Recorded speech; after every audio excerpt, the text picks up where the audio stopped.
Forget everything that you know about meatloaf. In this video, I'm gonna show you my way of smoking a juicy, tender, and delicious loaf of meat. This is not your mama's dry meatloaf. Hey Mom! The meatloaf! To start, I've got 2 pounds of 80-20 ground chuck. This means it's 80% lean and 20% fat, and this is the ideal mixture for meatloaf. If you go with a leaner mix like a 90-10, you run the risk of drying out your meatloaf. Remember, for this recipe, fat is your friend. Next, I will add 2 well-beaten eggs, and these will act as a binder to hold our meatloaf together. A big reason why meatloaf has a bad rap is because it always used to be a big dry block of meat. One way to fix that is to add moisture to the mix. In a separate bowl, I have a half a cup of breadcrumbs soaking in 1 cup of milk. The breadcrumbs will absorb the milk, turn into a paste, and will provide the much needed moisture in our meatloaf.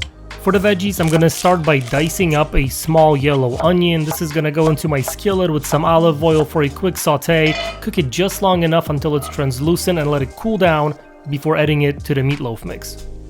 I will also roast a whole head of garlic. Start by cutting off the top, drizzle it with a little olive oil, salt, and wrap it tightly in aluminum foil. This is gonna go into my oven at 350 degrees for about an hour or until the garlic is soft. Allow it to cool down and then squeeze it into the meatloaf mix.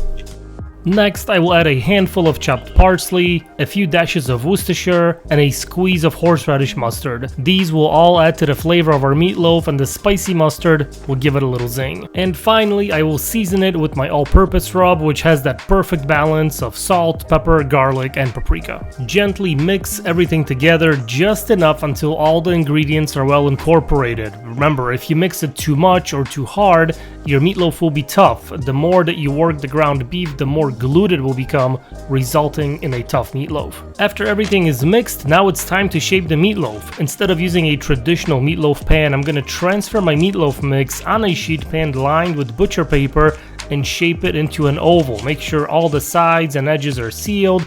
Now, since this is going on the smoker, I want as much of that meat exposed to the smoke as possible. And to finish it off, I will season the outside with my all-purpose rub. This will give it that extra flavor and help create a beautiful bark when it's on the smoker.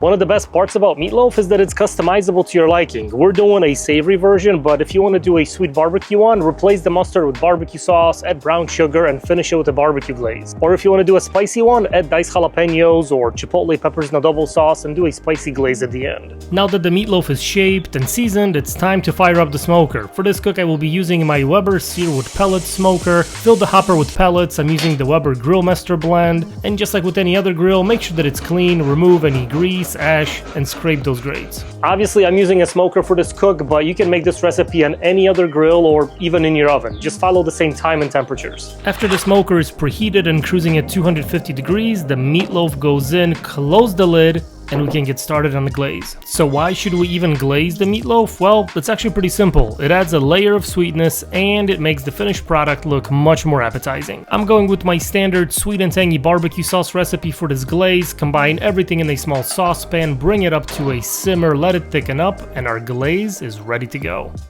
And if you don't want to make your own sauce, you can always use your favorite store-bought sauce. Just be sure to warm it up first and thin it out with a little bit of water. We're 1 hour into the cook, the meatloaf is getting nice and smoky, and it's now time to start applying the glaze. Coat the outside on all sides and reapply it every 30 minutes to build up those flavors and create a beautiful glossy shine. Continue smoking the meatloaf until it reaches an internal temperature of 160 degrees. Remember, this is ground beef, we're making meatloaf, not a steak. You're not going for medium rare, you need this thing well done. Remove it from the smoker, bring it inside, and let it rest for a good 10 to 15 minutes. After it rested, we can remove it from the tray, and our meatloaf is ready to go. This meatloaf is looking and smelling amazing. That sauce got nice and tacky on the grill. It doesn't feel dense or tough, so I think I should be in really good shape.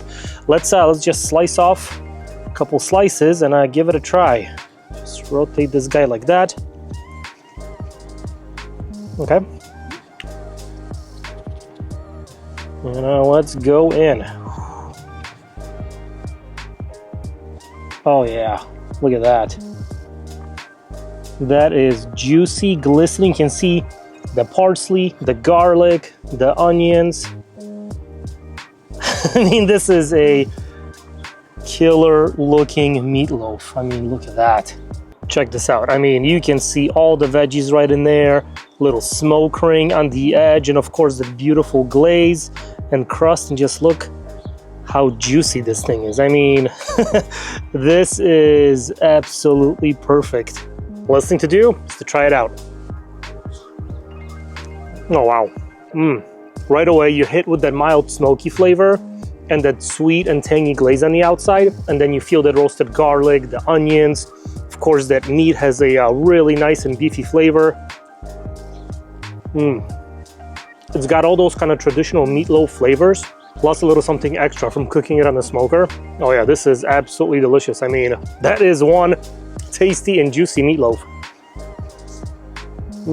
I really like the texture on this too. It's not crumbly, it doesn't just fall apart. It's kind of nice and coarse because we didn't pack it too tight when I was shaping the loaf. Oh yeah, it's delicate but still together. I don't know, it's a little hard to describe, but it is delicious. It's a great meatloaf. Meatloaf is done. It is getting cold out here, so I'm going inside. Don't forget to hit the subscribe button.